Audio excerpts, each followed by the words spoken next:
बिजाब एबा लिरबिदांफोरखौ जों दिनैहाय राव सोलायनांगोन ट्रेन्सलेसन खालामनांगोन मुलुगाव जों मिथिहोनांगौबा बेखौ ट्रेन्सलेसन जों खालामनांगोन दाख्लै जोंहा मोनसे साहित्य एकाडेमिनि हाबाफारि जालांदों बेयाव बिथांमोनहा जोंखौ बुंलांदों जे बर'निफ्राय गुबुन रावाव ट्रेन्सलेसना दासिम एकदम खम दा बेबायदि खम अबस्थायाव जोंनि नैबे बाथौनियाथ' बेबायदि ट्रेन्सलेसन जायाखैनो जों बाथौनि जिफोर बिजाब बेखौ जों ट्रेन्सलेसन खालामनांगोन आरो बेखौ मैखोम बिफाव लानांगोन लाइमोनफ्रानो दै लाइमोनफ्रा दिनैहाय डिजिटेल लाइनावहाय बिराद एक्सपार्ट आंथ' नङा एखेबारे आं नङा आरो डिजिटेल लाइनाव आंहा गैला आंना बैसोआ गैखाला आं सोलोंनोबो गोसो जाला आरो खामानि ओरैबायदि भिर दा आङो माने कम्पिउटार बुबाय थानो आं एसेबो गोसो जाला दा बेबायदियाव लाइमोनफ्रा जिहेतु उन्दैनिफ्रायनो जोंनिफ्रायनो जोंखौ कम्पिउटारखौ मोनबोखाबाय दिनै बे ट्रेन्सलेसन खामानिखौ जों मावनो हायो ट्रेन्सलेसननि खामानिखौ मावनो हायो जोंहा गिबि बिथाइ दङ गिबि बिथाइ बायदि खन्थाइ बिजाबखौ जों दिनै इंराजियाव ट्रेन्सलेसन खालामनो हायोब्ला मुलुगाव बे बिजाबा माबायदि एस्टाब्लिश खालामनो हागोन माबायदि एस्टाब्लिश खालामनो हानाय नङा सावनो मोजां गोदो जोंहा लिरलांदोंमोन मदाराम ब्रह्मआ गुदि सिबसा आरो आरज बाथौखौ लानानै बाथौनि महिमाया मा बाथौनि महिमाया बेसेबां गिदिर बाथौनि सानस्रिया बेसेबां गिदिर बेसेबां गोथौ गुदि सिबसा आरो आरजखौ लिरदों बेफोर बिजाबखौ जों दिनैहाय इंराजियाव नङाब्ला हिन्दीयाव लांब्लाबो हिन्दीयाव थांग्रोब्लाबो बेखौ माने हिन्दीनि मानसिफ्रा मा खालामनो हागोन इंराजियाव लांनो हागोन आरो बे इंराजियाव थांनाय लोगो लोगो बियो मा दुलाराय मुलुगावनो साग्लोबसारनो हागोन अब्ला जोंनि धोरोमा मा जोंनि बाथौनि फिल'सफिया मा बे खोथाखौ जों मुलुग दरबाराव मुलुगनि सुबुंफोरनो जों खिन्थानो हानाय जागोन आरो जोंनियाव दिनैहाय लाइमोनफ्रा मोनसे खामानि मावबावनांगोन जोंनि मानसिफ्रा मानो थाब गुबुन धोरोमाव बारस्लायो मानो एट्राक्सन जायो गुबुनखौ मा खारनाव बै जाहोनखौ नागिरनांगौआ जोंनि लाइमोनफ्रा दिनै मावदो मानो जोंनि मानसिफ्रा जोंनि बर' मानसिफ्रा गुबुन धोरोमखौ मानो एथबां एक्सेप्ट खालामनानै लायो थैहाब थांखाब मानो गुबुन धोरोमाव बारस्लायो बेखौ लाइमोनफ्रा संजिरनो नाजादो मानो जाहोना मा दङ बे खामानिया लाइमोनफोरनि आखायाव आं हगारनानै होबाय दा मानो बारस्लायो बैनि गुदिखौ जोङो मोनोब्लासो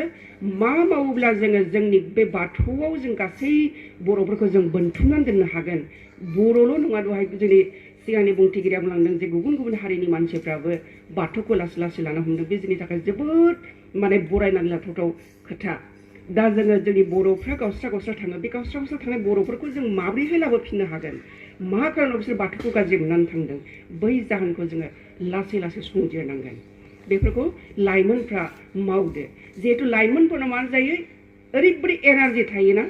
मेंनाय थाया बानाय थाया गिनाय थाया गासै खामानिखौ लाइमोनफ्रा मावजोबनो हायो बे लाइमोनफोरनो ओरैबायदि गोहो हरदों बोलो हरदों सोलो हरदों बेफोरबायदि गोहो बोलो सोलोखौ बाहायनानै दिनै जोंनि बाथौ धोरोमनि थाखाय नोंसोरो बेखौ बाहाय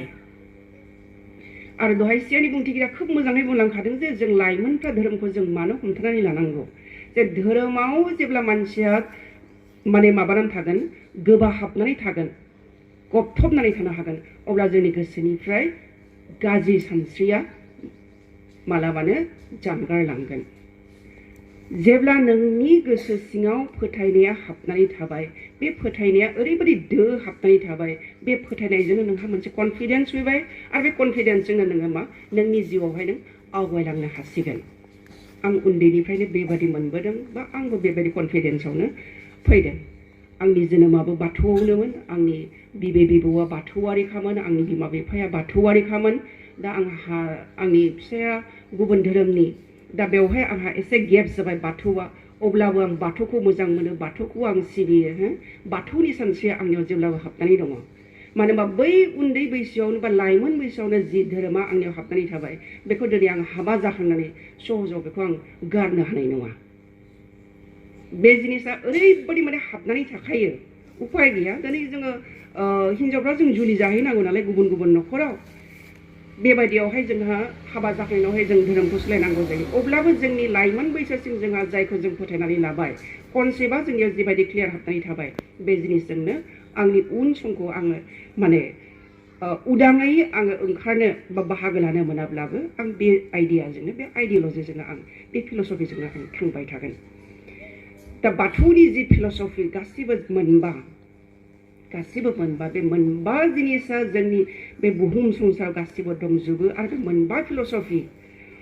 बाथौनि बान्दोआ बान्दोबा होननानै बुंदों सिफुंनि गरङा गरंबा बर'नि आसारा मोनबा बे आसार मोनबाखौ जों जिउआव फालिखानांगौ जायो बाथौआव मोनबा बान्दो दङ हा दै बार अर अख्रां जोंनि मोदाय गुबै मोदायाबो साबा गोबां मोदायफोर दंब्लाबो जोंनि गुबै मोदाया साबा दा बेफोरबादिखौ जोङो मा खालामनांगोन जोङो फुजिनो रोंनांगोन जोंनि गोसोआव दो हाबहोनानै जों लानांगोन धोरोमनि ओंथियानो बेनो जे जोङो मा सिबिनाय जिनिसखौ जोङो गोसोआव हमथानानै लानाय आरो बे सिबिनाय जिनिसखौ जों जेब्ला गोसोआव जों सोनानै लाबाय अब्ला नोङो गाज्रि खामानियाव पापनि खामानियाव जों मालाबाबो आगान सुरनो हाला नोंहा बे फोथायनायानो नोंखौ बुंगोन दामाव दे दामाव बे खामानिखौ दामाव बेयाव दाथां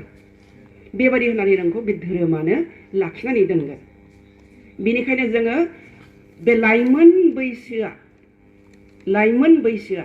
मोनसे बे बाथौ बे गुदि बाथौ जोंनि गुदि धोरोम जोंनि सुबुं धोरोम होननानै बुंदों जोंनि दोरोङारि धोरोम बे दोरोङारि धोरोम बाथौखौ जों जेब्लाबो गोबाथाबनानै जोंनि जिउखौ जों आगान सुरलांनांगोन आरो बे बाथौआवनो दहायनि जोंनि सिगांनि बुंथिगिरिया बुंखादों गासै बर'नि हारिमुआ हाबनानै दङ बे दामग्रा देग्रानिफ्राय खाम जथा सेरजा सिफुं जोंहा दाख्लै बावैसो 2024 मायथाइयाव बेफोर गासिबो जोंना जिआइ मोनलांबाय बे जोंनि बर'नि बेसेबां देरगाथाव बाथ्रा आरो बेखौ सोर रैखाथि होबाय थागोन बे खाम जथा सिफुंखौ जों जिआइ मोनबानो जे जोंहा मावनांगौ जेबो गैला बे नङा किन्तु जोङो रैखाथि होनांगोन मा बे बाथौ धोरोमनि आर'ज मेथाइनि गेजेरजों जोङो बे खाम जथा सिफुंखौ जों रैखाथि होनांगोन बे खाम जथा सिफुंजोंनो जोङो मा बैसागु रंजानांगोन बैसागु जोंनि बाथौआरिफोरनि बैसागु रंजानाय फोरबो दमासि फोरबो मागो फोरबो बे जोंनि बाथौआरिफोरजोंनो सरजाबनानै दङ गुबुन धोरोमजों बियो सरजाबनानै गैया गासैबो जिनिसा बाथौआवनो हाबनानै दं बाथौआनो जोंनि गुदि हारिमु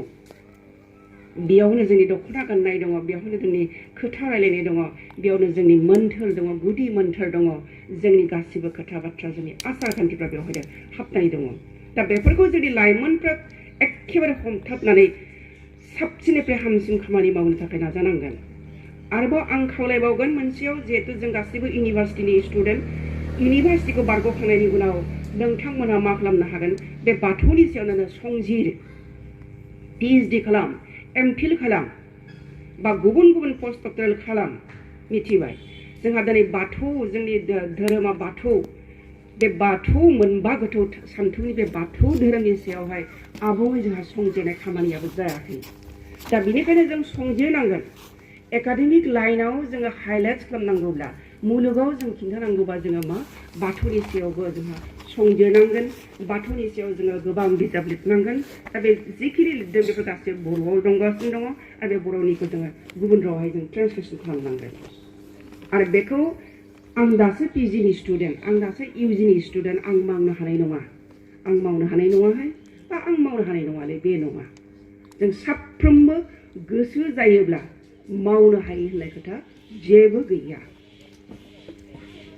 आं उन्दैयाव मोनसे खन्थाइ फरायबोदोंमोन दे आं क्लासावबो बुङो आंनि फरायसाफ्रा हे मेडामा बेखौनो आवरायबाय थायो होनगोन जों टिचार मानसि नालाय जों टिचार मानसिफ्रा बेबायदिनो फैबाय थायो आरो ट्राइ एगेन होननाय खन्थाइ आं उन्दैयाव फरायबोदों ओरैबायदि मोजां मोनोमोन आङो बे ट्राइ एगेन खन्थाइखौ इंराजियाव ट्राइ एगेन नाजाबाय थायोब्ला मानसिया खुनु दिन जाफुङैनि खोथायानो गैया दा बेनिखायनो बे ट्रान्सलेसन बायदि खामानि बा संजिरनाय बायदि खामानि बा गुबुन बेबायदि बाथौजों सोमोन्दो गोनां खामानिफोरखौ जोङो दिनैहाय मुलुग दरबाराव एस्टाब्लिश खालामनांगौब्ला जों मावनो हायै होननाय खामानियानो गैया बेवहाय जोंनो मा नांगोन गावजों गावनि हेफाजाब दिनै जेरैहाय नोंथांमोनहा बेखौ एखेबारे जोंनि फरायसाफ्रानो बानायदों मैया बेबो दा खिन्थाबाय थादों माने पेन्डेलाव माने टेन्ट हाउसनिफ्राय लाबोबा ओरैबायदि फैसा थाङो जाहैदों जोंनो मावनोसैलै मेडाम माबा माबि होनबाय थादों बियो आं 26 जानुवारि प्रग्रामाव फैबा दे बानाय होनबाय आं अब्ला नोंनि एसे आंनि एसे मदद होयोब्ला खामानिया बेसेबां जाफुंसारो बेसेबां साक्सेस जायो दा बेबायदिनो लिरनायनि बेलायावबो रावस्लायनायनि बेलायावबो बा बाथौनि जि जोंनि सिबिथाय हाबाफारि बेखौ जों मुलुग दरबार एस्टाब्लिश खालामनायावबो जोङो बेबायदिनो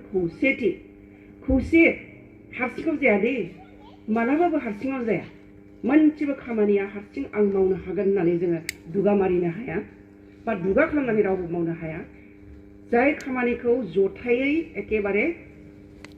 खौसेथियै मावो खौसे जानानै मावो अब्ला जोंनि खामानिया इजिलि बियो साक्सेस जायो जेरै आङो गिबि बिथाइनि बाथ्राखौ बुंदों बिहुराम बर'आ लिरलांबाय जोंनो बाथौनि सायाव बेबायदि खन्थाइ बिजाय एथ' भलिउम बाथौनि गासै गुदि खिथाखौ बिथाङा मख'लांदों दा बेबायदि बिजाब बिहुराम बर'नि सिगाङाव जोङो मोननो थाङामोन गुदि सिबसार आर'जआथ' माने एसेल' बिलाइनि एसेल' बाथौनि खोथा दङब्लाबो गासै बाथौनि खोथा दङब्लाबो बियो फिसा खिन्थु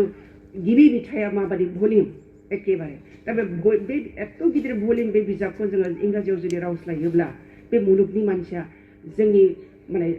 मागोन थुनलाइखौ गोमोगोन जोंनि बे बाथौ धोरोमखौ गोमोगोन आं सानो बेनिखायनो जेरै रावबो दासिमबो बेवहाय ट्रान्सलेसननि खामानि मावाखैब्ला जोंनि बेवहाय बाहागो लाफैनाय फरायसाफ्रानो दिनैनिफ्रायनो मावनो नाजा आरो दाख्लै बावैसो गांसे बाक्सानि आं बिजाबनि मुंखौ बावलांबाय बेबो बाथौनि सायावनोमोन मामोनथाय देब'जित गोसोआव दं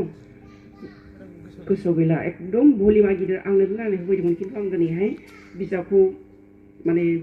नामखौ आं बावगारबाय आरो बाथौ सान्थौ दा बेफोरबायदि बिजाबखौ बे दिनै आरो बाथौनि बेलायाव बेबायदिनो सोरबा गुदि बाथौनो सोरबा बिबार बाथौनो सोरबा बोरलि बाथौनो बे खोथाखौ जोङो एसे जालदाब गारथ'नानै आलदाखौ जालदाब गारथ'नानै जों बाथौनि सायाव सुजुनाय बेफोरबायदि बिजाबखौ जों जुदि रावस्लायनो हायोब्ला जों जोबोद जोंनि थाखाय मोजां खामानियाव नांगोन आरो जों मुलुगाव जोंनि सानस्रिखौ जों बाथौनि गोथौ सानस्रिखौ जोङो फोरमायनो हागोन बे माने बे बिजाबाबो बै गिबि बिथाइखौ फल' खालामनानै बिथाङा लिरदों नामफ्राल' आलदा गिबि बिथाइयाव जोंना बाथौनि माखासे गुरुआ एनाथेना ना दा बेवहाय माबा मोनसे नाम होदों आरो बिथाङा दा बे माने गिबि बिथाइखौ फल' खालामनानैनो लिरलांदों अब्लाबो जिहेतु बे गुबुन मानसिनि लिरनाय नालाय बियो एसे आलादा गिबि बिथाइनि रसा आलादा नैबे बाथौ आर'जनि बाथौ सान्थौनि माबाया सोरजिनाया लेंगुवेजफ्रा एसे आलादा दा जियानो जायाथोंसै बेफोरबायदि खामानिफोरखौ जोंनि गेदेमाफ्रा मावलांबाय दा बे गेदेमा मावब्लानो जे जोबदों बे नङा जोंनि लाइमोनफ्रा आरोबाव गोदानै साबसिननिफ्राय हामसिन खामानि मावनांगोन आरो आं बुंबाय रावस्लायनाय खामानिखौ जों मावथारनांगोन जायफोरा हिन्दीयाव आखाइ दं जायफोरा इंराजियाव आखाइ दङ बिथांमोनहा दिनैनिफ्रायनो बेफोरबायदि बिजाबखौ आर्टिकेलफोरखौ माने रावस्लायनो लादो बाथौनि सायाव जोंना रामदास बसुमतारीना लिरलांदों बिराद मोजां आर्टिकेल दङ बिथांनि डक्टर लीलाधर ब्रह्ममोनहा लिरलांदों बाथौनि सायाव गोबां बिजाब बिथांमोननि बिजाबफोरखौ जोङो इंराजियाव ट्रेन्सलेसन खालामनो हायोब्ला बा हिन्दीयाव ट्रेन्सलेसन खालामनो हायोब्ला बा असमिया ट्रेन्सलेसन खालामनो हायोब्लाबो जोंना जथेस्थ' जागोन आरो दा जोङो बेखायनो जोंनि लाइमोनफ्रा दिनैहाय जिहेतु माने मेंनाय बानाय थाया मोजोम हाबनानै खामानि मावनायनि केपासिटिया बिथांमोननियाव थायो बे हिसाबै बेफोरबायदि खामानिखौ जुदि मावोब्ला बेयो जोंनि मा होननानै बुंगोन जोंनि बाथौ गौथुम एबा बाथौ धोरोमनि थाखाय जोबोर मुलाम्फा गोनां जागोन आरो जोंनि मुलुगसोलोंसालिनि सिङावनो जिहेतु बे लाइमोन गौथुमा दाफुंजादों दा बे लाइमोन गौथुमा आं खावलायबावगोन बेखौ हायो ना हाया आं मिथिया दिनैहाय फैयै स्निथि खुंगा जाबाय खिन्थु जोङो खुंदों जोबदों बेबादिनो प्रग्राम साबायनानै जों थांदों दा बेफोरबायदि जारिमिनखौ लिरथुमनानै दोननो रोंदोंना रोङाखै आं मिथिया देबजित नोंसोरो बेफोर जारिमिन हाबनानै थायो बेवहाय नोंसोरो फैयै दिनैहाय 2022 मायथाइयाव खुंगा स्निथि जाफैबाय बेनि सिगां सोर बिबान बानदोंमोन सोर बसुमतारिया बिबान बानदोंमोन सोर ब्रह्मआ बिबान बानदोंमोन सोर नार्जारिया सोर बसुमतारिया बेफोरबायदिनि जारिमिनखौ नोंसोरो बुथुमनानै दोननांगोन आरो आङो खावलायबावगोनसो जे हायोब्ला लाइसि दिहुननांगौ रुपाश्री बे खुंथाय खुंनानैल' थाङोब्ला बे जोबलाङो बेवहाय जुदि जोङो 10 पेजनिबाबो 20 पेजनिबाबो 50 पेजनिबाबो जों जुदि गोसोखां बिलाइ बा गोसोखां बिजाब मेगाजिन जों दिहुननो हायोब्ला बे खुंथायनि सोमोन्दै अब्ला बेयो मोनसे बिराद जारिमिन जागोन आरो बेयावनो देनांहाय सोरबा सोरबा फरायसाफ्रा संजिनाय PhD नि खामानिबो मावहैनो हागोन बेफोरजोंसो जोङो मा खालामनो हायो जोंनि बेफोरबायदि हारिमु जोंनि बेफोरबायदि माखौ फोरबोफोरखौ जोङो मा खालामनानै दोननो हायो एस्टाब्लिश खालामनानै दोननो हायो बेनिखायनो आं खावलायगोन जों गासै लाइमोनफोरखौनो बयबो हेफाजाब हो बयबो नाजा आरो जोंनियाव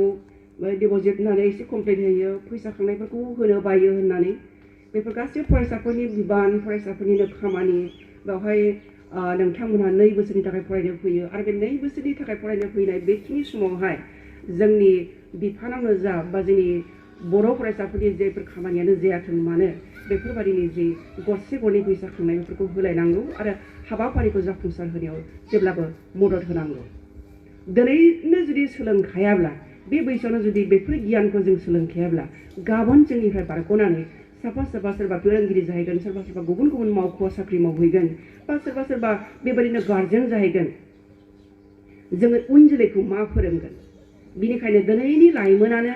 गाबोननि दैदेनगिरि जिहेतु दिनैनो जोङो गासैबो गियानखौ जों सोलोंखानांगोन बे बाथौ आफा बोराइ बाथौखौ गुदि हमनानै जोंनि गोसोखौ दोम लाखिनानै जोङो मा खालामनांगोन धोरोमनि सरसाखौ जों खालामनांगोन आरो बे धोरोमनि सरसाया खालि बे गोथार बाथौ सानावल' बेबायदि मिटिं खुंनायनि गेजेरजों जाजोबा टाइम टु टाइम आं बेखौ खावलायबावगोन लाइमोन गौथुमखौ टाइम टु टाइम जोङो मा खालामनो हायो गेदारिं खालामनो हायो मालाबा जोङो मास मोनसेयाव मालाबा जोङो 3 मासावहाय मालाबा 6 मासाव मालाबा 7 मासाव मालाबा 8 मासाव जों बेबायदि हाबाफारि खुंफुंनानै जों बाथौनि सायावहाय जों सरसा खालामनो हायो आरो बेबायदि सरसा खालामबाय थायोब्लासो जिनिसा मा जायो रिफाइन जाबाय थायो गोदान सानस्रिया जोंनि गेजेराव नुजाफैयो आरो बे गोदान सानस्रिजों जोङो मा खालामनो हागोन बेखौ जोङो आजावनानै लानाय माखौबा लानाय आरो माखौबा गारनायनि गेजेरजों बबे मोजां बबे गाज्रि बबे साबसिन जागोन बबे हामसिन जागोन बेफोर जिनिसा जोंनि सरसा खालामबाय थानायनि गेजेरजोंसो नुजाबोनो हायो जेरै जोङो बिजाब लिरोना लेखा लिरोना बे बिजाब लिरनाया सानसेयावनो गेदेमा लिरगिरि जाया सानफ्रामबो बेनो सरसा नांबाय थागोन दा बे धोरोमनि बेलायावबो बिदिनो जोङो सरसा खालामबाय थायोब्लासो जोंनि जि सानस्रि फिल'सफि बा जोंनि जि माने माखासे गेना सानस्रि बे गेना सानस्रिफ्राबो जोंनि गोसोनिफ्राय गलांनानै उदां जागोन आरो बाथौनि सायाव बयबो गावखौनो गाव बावसोनो थाखाय नागारागा नाजाबोगोन दा जियानो जायाथोंसै आं बांद्राय गोलाव खोथा बुंनो सानलिया जे जोङो लाइमोनफ्रा मा होननानै बुंदों आं दहाय बुंखाबायानो दिनैनि लाइमोनानो गाबोननि दैदेनगिरि जिहेतु बेनिखायनो जों दिनैनो साखाफारा जानांगोन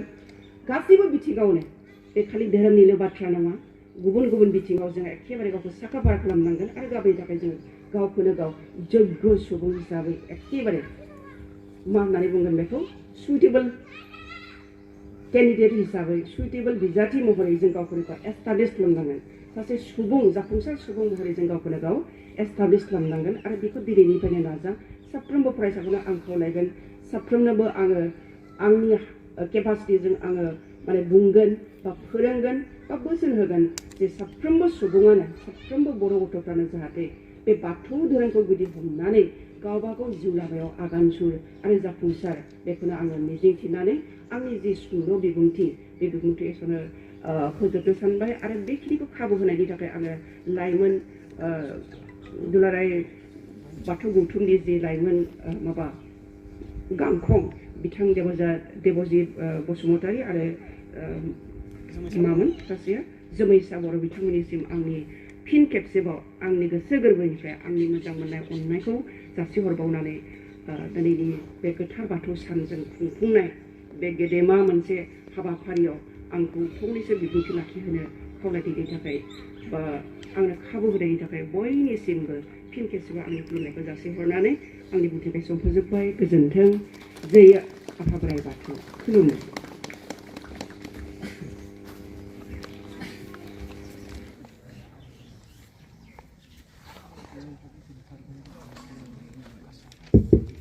बे समावहाय मेडामनिसिम गावनि समखौ लानानै आरो आयदाखौ बिथा खालामनानै गोथौयै बेसेन गोसा बिबुंथि लाखिलांबाय। बिनि थाखाय आङो साबायखर बावबाय। मिजिंथियो फैबाय थानाय समावबो मेडामा जोंखौ बोसोन होनायजों लोगोसे बेफोरबायदि गोबां हाबाफारियाव बाहागो लानानै बेफोरबायदि बिबुंथि लाखिगोन बा जोंनि हांख्रायनायफोरखौहाय दोनथ'वालासे बा बावालासे जोंजोंहाय बाहागो लाफैगोन बेखौ मिजिंथिनानै फिन खेबसेबाव मेडामसिम आं साबायखर बावबाय। नैबे समावहाय जोङो आर'ज दैदेनगिरि मेडामखौहाय आर'जखौ दैदेनलांफिननो थाखाय गुरै खावलायहरबाय।